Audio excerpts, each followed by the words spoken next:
साथियों राम राम। इस कक्षा में आपका बहुत बहुत स्वागत है। आज मैं आपके लिए डेली जीके के कुछ क्वेश्चंस लेकर आया हूं जो कि आपके पंजाब पुलिस एग्ज़ाम और अदर एग्ज़ाम्स के लिए बहुत ज़्यादा ज़रूरी हैं। सबसे पहले पहला question, susu dolphin is found in which water river. Susu dolphin कौन से नदी में पाई जाती है? इसका आंसर है जी गंगा नदी में।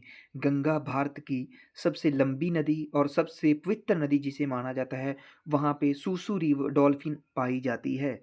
Next, Maharaja Ranjit gold cup is related to which sport. Maharaja Ranjit Singh gold cup किस खेल से रिलेट करता है, किससे संबंधित है? हॉकी से। Question three, by whom Mahabharata is translated into रज रजमनामा। किसके द्वारा महाभारत को ट्रांसलेट किया गया? ऐसा ही रजमनामा उसका नाम किया गया। वो थे जी अकबर। अकबर के द्वारा महाभारत को ऐसे रजमनामा ट्रांसलेट ट्रांसलेट किया गया। Question four, in which year did Telangana become 29th state of India. Telangana Bharat की 29वां राज्य बना था। ये इंडिया का कब 29वां राज्य बना था? 2014 में। अभी आप कह रहे होंगे लेकिन भारत में अब 28 स्टेट्स हैं, क्योंकि पहले जम्मू एंड कश्मीर भी ऐसे स्टेट ही था, अब वो यूटी बन चुका है। Question fifth, which river is known as sorrow of Bengal.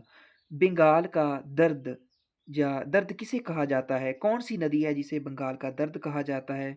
वो है जी दमोदर रिवर। दमोदर नदी को बंगाल का दर्द कहा जाता है। कौन सी नदी को बिहार का दर्द कहा जाता है? कोसी रिवर। कोसी रिवर को बिहार का दर्द कहा जाता है, क्योंकि ये बाढ़ लेकर आने वाली नदियां हैं। जब ये उफान पे होती हैं तो वहाँ पे बाढ़ आती है। Question seventh, where was the famous Urdu poet Mirza Ghalib native. जो फेमस पोइट हुए हैं, कवि हुए हैं बहुत महान, मिर्जा गालिब, वो कहाँ के थे? वो थे जी आगरा यूपी से। आगरा यूपी से। Question eighth, the Barabati sports stadium is located in which state. Barabati sports stadium कहाँ पे है? इसका आंसर है जी उड़ीसा कटक में। उड़ीसा कटक में बाराबती स्पोर्ट्स स्टेडियम है। Question ninth, ICAR national rice research institute कहाँ पे है? ये भी कहाँ है जी? ये भी कटक उड़ीसा में है। Question tenth, Holi festival is known as. Holi festival को और किस नाम से जाना जाता है? फगवा। और किस नाम से जाना जाता है जी? फगवा। In which city Nobel peace prize awards awarded. वो कौन सा शहर है जहाँ पर नोबल पीस प्राइज दिया जाता है? वो है जी ओस्लो, नॉर्वे। ओस्लो का जो शहर, नॉर्वे का जो शहर है ओस्लो, वहाँ पे नोबल पीस प्राइज दिया जाता है। एंड अदर नोबल प्राइजेस जो हैं वो कहाँ पे दिए जाते हैं? वो दिए जाते हैं जी स्टॉकहोम, स्वीडन में। केवल और केवल एक peace prize, Nobel peace prize है, वो ओस्लो में दिया जाता है। जो अदर्स जितने भी जो नोबेल प्राइज मिलते हैं वो मिलते हैं स्टॉकहोम, स्वीडन में। Question twelfth, Phobos and Deimos. Phobos and Deimos, ये दो सैटेलाइट्स हैं, ये किस प्लेनेट के सैटेलाइट्स हैं? ये हैं जी मार्स के। मार्स के सैटेलाइट्स कौन कौन से हैं? Phobos and demos. Which planet do not have any natural satellite. वो कौन से प्लैनेट्स हैं जिनके अपने सैटेलाइट्स नहीं हैं? एक है जी सूर्य के बिल्कुल पास वाले जो दो ग्रह हैं, पहला मरकरी एंड दूसरा वीनस, इन दोनों का अपना कोई भी सैटेलाइट नहीं है। Question 14th, battle of Samugarh was fought on. जो बैटल ऑफ समूहगढ़ थी वो हम जानते हैं औरंगजेब और दारा शिकोह दोनों भाइयों के बीच लड़ी गई थी, और इसका विजेता औरंगजेब था। और ये कब लड़ी गई थी? 29 मई 1658 को ये बैटल लड़ी गई थी। Question 15th, Goa was captured by Portuguese in which year. वो कौन सा वर्ष था जब गोवा को पोर्टुगीज के द्वारा कैप्चर किया गया? 1510 में उन्होंने गोवा को कैप्चर कर लिया था। इन 1498 1948 में पहली बार वास्को डी गामा जो पोर्टुगीज यात्री था वो इंडिया में आता है। वो मिसालें वगैरह लेकर फिर अपने देश चला जाता है।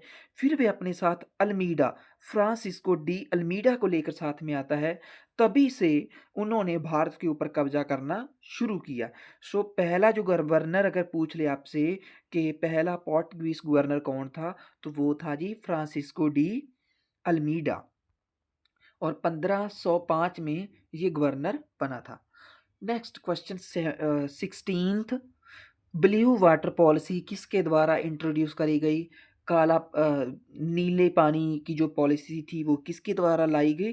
फ्रांसिस्को डी अल्मीडा जी के द्वारा। फ्रांसिस्को डी अल्मीडा ये भी वही पोर्टुगीज ही था। Next question 17th the directive principles are, जो directive principles of state policy हैं ये जस्टिसेबल हैं या नॉन जस्टिसेबल? ये नॉन जस्टिसेबल हैं। अगर आपसे पूछ लीजिए जी ये मान लीजिए फंडामेंटल राइट्स की बात करें, वो जस्टिसेबल हैं। वो उसकी हम अगर हमें कोई वो ना मिले कोई फंडामेंटल राइट तो हम सुप्रीम कोर्ट में जा सकते हैं। वो सरकार को हमें देने ही पड़ते हैं। लेकिन जो डायरेक्टिव प्रिंसिपल्स हैं ये नॉन जस्टिसेबल हैं। ये सरकार अगर चाहे तो इनको लागू कर सकती है इन प्रिंसिपल्स को, अगर ना चाहे तो नहीं करेगी। सो इसीलिए ये नॉन जस्टिसेबल हैं। Question 18th the tenure of controller and auditor general of India, जो कितने वर्ष का कार्यकाल होता है controller and auditor general of India का, कैग का?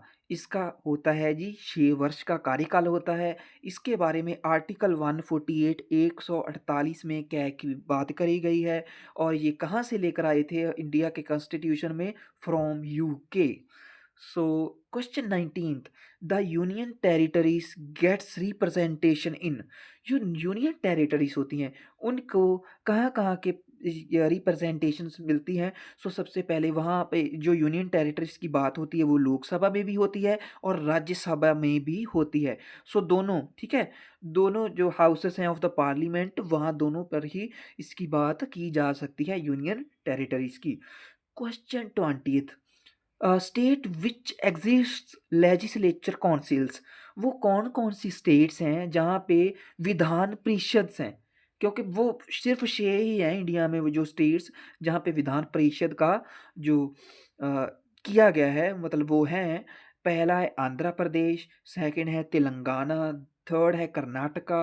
पहली आंध्र प्रदेश से आपको याद होना चाहिए जंगली इलाका, तेलंगाना तामिल से, कर्नाटका ठीक है वो उधर के लोगों की पहचान तक कर्नाटका सोचिए, यूपी उत्तर प्रदेश, महाराष्ट्र एंड बिहार बड़े बड़े राज्य जो हैं वहाँ पे विधान परिषद है, लेजिस्लेचर काउंसिल्स हैं।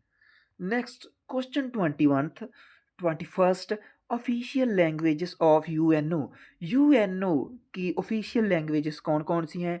पहली बात इंग्लिश है, French, Chinese, Russian, Arabic, Spanish. कौन कौन सी? English, French, Chinese, Russian, Arabic, Spanish. ये 6 तरह की जो लैंग्वेजेस हैं ये ऑफिशियल लैंग्वेजेस हैं ऑफ यूएनओ। यूएनओ का हेडक्वार्टर कहाँ पे है? यूएनओ का हेडक्वार्टर है जी न्यूयॉर्क अमेरिका, न्यूयॉर्क अमेरिका के न्यूयॉर्क में। Next question 23rd who constructed the Sanchi stupa, Sanchi stupa एक ऐसा जो बिल्डिंग है, एक ऐसा आर्किटेक्ट है जो कि हमारे जो 200 रुपीज़ का जो नोट है वहाँ पे ऊपर छापा हुआ है। आप अगर देखना चाहते हैं तो 200 का जो नोट है उसे देखिएगा। और ये किसके द्वारा कंस्ट्रक्ट करवाया गया था? ये करवाया गया था जी अशोका के द्वारा, अशोक के द्वारा। नेक्स्ट क्वेश्चन 24th अभी देख लीजिए list of slave dynasty rulers, जो देखिए गुलाम वंश था उसके जो राजा थे वो कौन कौन से थे? पहली बात कुतुब उद्दीन ऐबक, पहला कौन था जिसने शुरुआत करी? कुतुब उद्दीन ऐबक ने। दूसरा राम शाह, ये राम ही करता रहा। फिर थर्ड इल्तुतमिश, ये भी एक स्लेव ही था ठीक है। उद्दीन, ये देखिए उद्दीन, ये देखिए अल-दीन, ये देखिए उद्दीन, उद्दीन, ये देखिए दीन, उद्दीन, उद्दीन। सो अगर आप याद रखना चाहते हैं स्लेव्स के बारे में जो डायनेस्टी थी उनकी, उनके राज रूलर्स के बारे में तो आप उद्दीन का याद रखिए। यहाँ पे भी उद्दीन हो ज़्यादातर वो स्लेव डायनेस्टी से रिलेट करते हुए राजे होंगे। पहला कुतुबुद्दीन ऐबक, दूसरा आराम शाह, थर्ड इल्तुतमिश, फोर्थ रुक रुकन-उद-दीन फ़िरोज़, फिर रज़िया अल-दीन, फिर मौज-उद-दीन बहराम एंड नेक्स्ट अलाउद्दीन मसूद, नसीरुद्दीन महमूद, गियासुद्दीन बलबन, मौज-उद-दीन मोहम्मद। सो ये कुछ रूलर्स थे जो के स्लेव डायनेस्टी से रिलेटेड हैं। नेक्स्ट आज का आई थिंक ये लास्ट क्वेश्चन है।